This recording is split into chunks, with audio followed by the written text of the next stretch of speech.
Radhe Radhe everyone, this is Karima Sharma and welcome back to my channel again. So आज की video में हम बात करेंगे कि जो प्रोविजनल लाइसेंस होता है यहाँ पर वो विदाउट बीआरपी कैसे अप्लाई किया जा सकता है। Since you all know that UK government has stopped issuing BRP, that is biometric residence permit, जो पहले इमिग्रेशन स्टेटस को शो करने के लिए या उसमें एक्सपायरी डेट लिखी होती थी कि कब तक आपका इमिग्रेशन स्टेटस वैलिड है, उसको प्रूफ करने के लिए बीआरपी का यूज़ किया जाता था, राइट। बट यूके गवर्नमेंट ने अब वो चेंज करके सब कुछ ऑनलाइन फॉर्म में कर दिया है। तो उन्होंने बोला कि as soon as possible e visa apply करना है सबको, जिसकी वैलिडिटी एक्सटेंड हो गई है, जो मैंने लास्ट वीडियो में बताया भी है। अगर नहीं आपने चेक किया तो आप चेक कर सकते हैं। तो पहले क्या होता था कि जब भी प्रोविजनल लाइसेंस अप्लाई किया जाता था तो बीआरपी सबमिट करना पड़ता था उसको अप्लाई करते टाइम। बट अभी बीआरपी गवर्नमेंट की साइड से इशू ही नहीं होता, तो उस सिनेरियो में कैसे आप अप्लाई कर सकते हैं तो हम इस वीडियो में जानेंगे। First of all, license apply किए जाते हैं, जो प्रोवाइड करते हैं वो एजेंसी होती है, दैट इज़ DVLA। इसकी फुल फॉर्म होती है driver and vehicle licensing agency, जिसके थ्रू जो कि ये सारा डाटा मेंटेन करती हैं लाइसेंसेस का और ड्राइवर्स का, राइट। सो इसके थ्रू ही हम अप्लाई करते थे पहले भी विद बीआरपी, और ई वीज़ा अब आ गया है, उस ई वीज़ा के साथ भी हमें DVLA से ही अप्लाई करना है, right. So first of all कौन कौन इसके लिए अप्लाई कर सकता है? जो लोग टूरिस्ट वीज़ा पे या फिर किसी टेम्प्रेरी स्टेटस पर है वो लोग अप्लाई नहीं कर सकते। बट येस, अगर कोई स्टूडेंट वीज़ा पे है, वर्क वीज़ा पे है या फिर PSW पे है, वो सब अप्लाई कर सकते हैं प्रोविजनल लाइसेंस के लिए। एंड अनदर थिंग, ये नेसेसरी नहीं है कि जब आप यूके में आए और आप स्टूडेंट हैं तभी के तभी आपको अप्लाई करना है सब डॉक्यूमेंट्स के साथ। ये नेसेसरी नहीं है, क्योंकि ऑब्वियसली इसका चार्ज होता है अप्लाई करने में। तो ऐसा नहीं है कि आप एज ए स्टूडेंट आए हैं तो आपको ज़बरदस्ती इसको तभी के तभी अप्लाई करना है और आपको उसके जो एक्सपेंस है वो बियर करना है। या आप कभी भी अप्लाई कर सकते हो, PSW पे भी इवन आप अप्लाई कर सकते हो, वर्क परमिट पे भी अप्लाई कर सकते हो अगर आप डायरेक्टली यहाँ पर आ रहे हैं वर्क परमिट पे। तो जब आपको लगे कि आपको इसकी नीड है तब आप अप्लाई कर सकते हैं इसको। एंड ये किस किस चीज़ में यूज़ होता है, नॉट ओनली कि ये सिर्फ एक लाइसेंस के लिए ही, एज अ लाइसेंस प्रूफ ही है, ये लाइसेंस के लिए ही यूज़ होता है ऐसा नहीं है। बट ये प्रूफ ऑफ एड्रेस के लिए भी यूज़ होता है, और ये बहुत स्ट्रॉन्ग आइडेंटिटी मानी जाती है जो कि 10 ईयर्स तक वैलिड होती है यूके में, राइट। सो इसलिए लोग इसको अप्लाई करते हैं। तो मैंने भी यहाँ पर आने पर नहीं किया था, अभी तक भी अप्लाई नहीं किया था, मैंने ई वीज़ा अप्लाई करने के बाद ही अप्लाई किया है। So I thought to make this video, जो भी नई अपडेट है उसके साथ, कि ई वीज़ा के साथ कैसे अप्लाई कर सकते हैं, क्योंकि मुझे नीड नहीं पड़ी पहले कभी, और मुझे लगा भी नहीं कि मुझे बनवाना चाहिए। बट यस, अभी मुझे लगा कि हाँ अप्लाई कर देना चाहिए, तो मैंने अप्लाई कर अब तो मेरे को मिल भी गया, आ भी गया है provisional. So now question is कि आपको क्या क्या डॉक्यूमेंट रिक्वायर्ड है, आपको क्या क्या चाहिए प्रोविजनल लाइसेंस अप्लाई करने के लिए। सो आपको चाहिए NI नंबर अपना, और एक कोड होता है जो जनरेट करना पड़ता है विच स्टार्ट्स फ्रॉम S, वो चाहिए। आपका प्रूफ ऑफ एड्रेस, जो 3 ईयर्स का प्रीवियस एड्रेस है वो भी चाहिए आपको। एंड आपको उसकी पेमेंट करनी पड़ती है, वो है 34 पाउंड्स। वो आप अपने अकाउंट से भी कर सकते हैं और किसी और अकाउंट से भी कर सकते हैं 34 पाउंड्स। इट्स नॉट नेसेसरी कि वो आपके नाम पर ही होना चाहिए अकाउंट।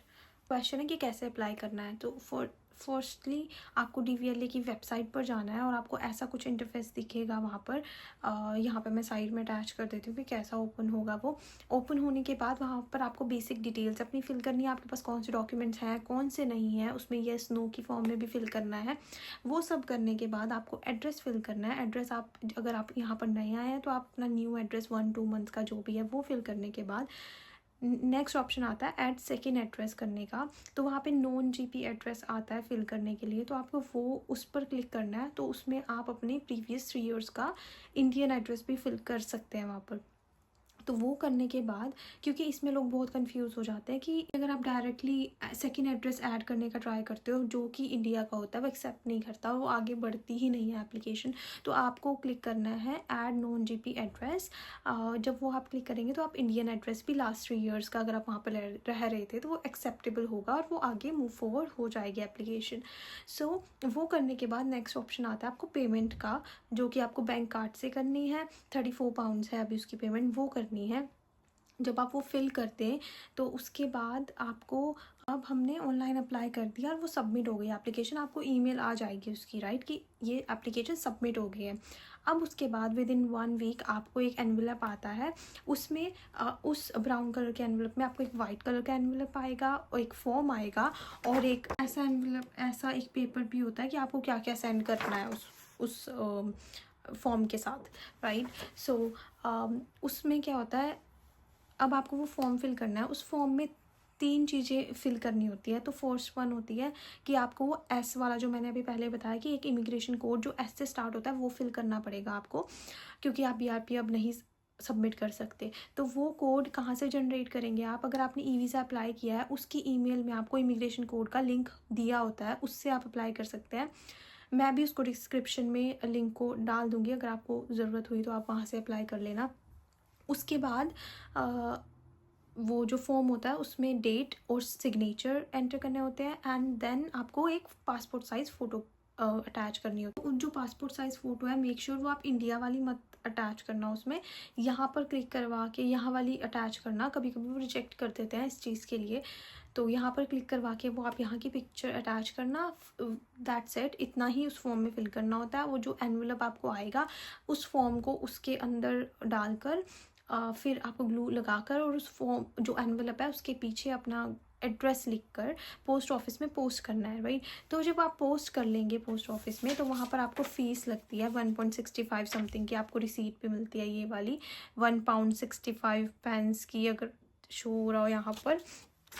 तो ये आपको रिसीट मिलती है एंड तो ओवरऑल आपके 35 और 36 पाउंड्स लग जाते हैं अराउंड, ये सारा प्रोसेस में, अगर आपको प्रोविज़नल लाइसेंस अप्लाई करना है तो उसके बाद जब आप ये पोस्ट कराएंगे आफ्टर अ वीक आपको आपका प्रोविज़नल लाइसेंस आ जाएगा घर पे एंड दैट इज़ इट। तो आप उसको एज आइडेंटिटी प्रूफ यूज़ कर सकते हैं, as a proof of address use कर सकते हैं and this is really a very strong identity document here which any one can use, right.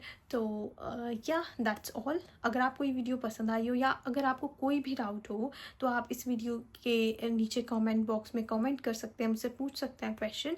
और अगर आपको ये वीडियो अच्छी लगी हो और अगर आपको ये वीडियो अंडरस्टैंडेबल लगी हो, क्लियर हो, तो आप इस वीडियो को लाइक करना, सब्सक्राइब करना चैनल को।